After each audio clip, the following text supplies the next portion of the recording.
خیزه خیزه نمازی شما یا چه ما که میرم درازا یا چه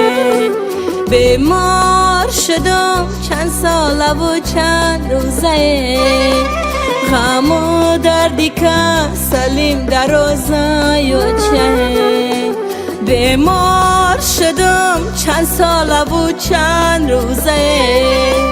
غم و دردی که سلیم درازا یا چه غم و دردی که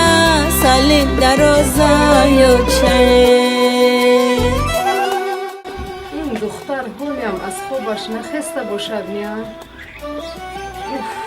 دختری سرسخت دختران کجا؟ اوچه برم خونم تو که باعث فرزند دری خونه دیگر بیانگم نیست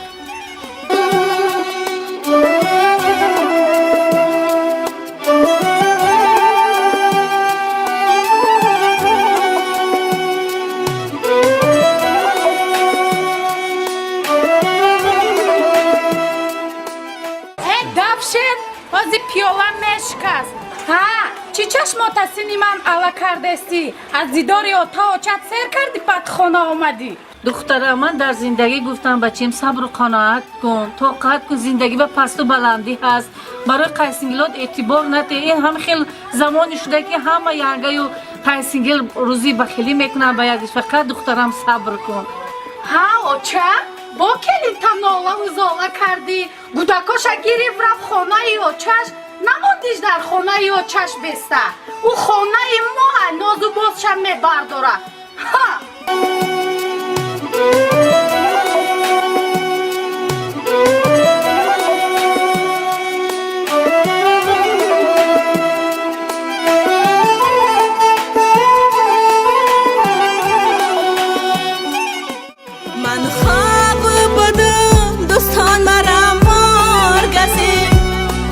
فریادم بگوش یا چای زارم رسید سه تیفلک کاغی مستم در پشت که دار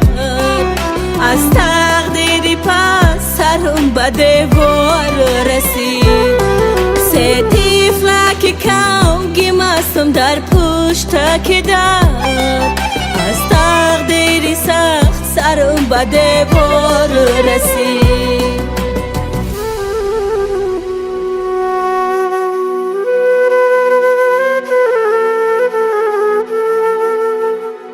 اوچه کجا دای؟ تاقا جان آچان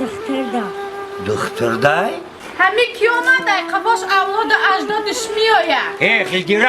ای دسته همه غد بودغدی تره بعد رجه فرزندی پدری مرا کرده که با بیمار خونه زد فهمیدی؟ بیا خونمو بیا بس کنی خلا من همی قدر نصیحت کردم گوش نکردی خلا جان چند مراتبه من همی اپا میگرسم خونه شما آوردم چند مراتبه همی قدر نصیحت میکنم گوش نمیکنم خودش بیمار کرد پسرم استغفرالله پسرم خلا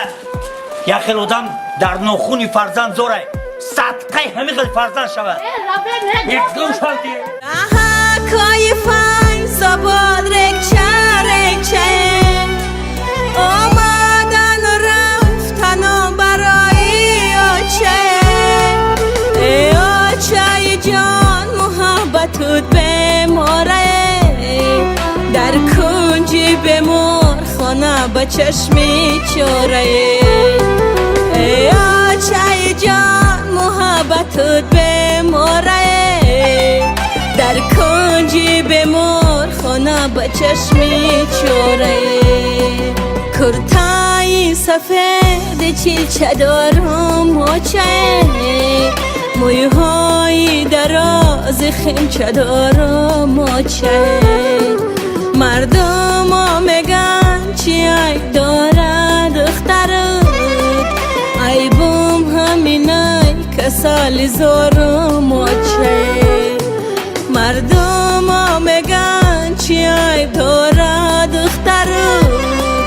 ای بوم همینای که سالی زارم آچه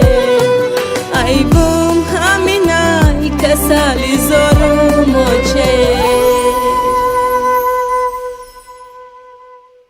خاله جان ما از دستمون چی اومدگی باشد کردیم. فرزند شما با بیماری سر نه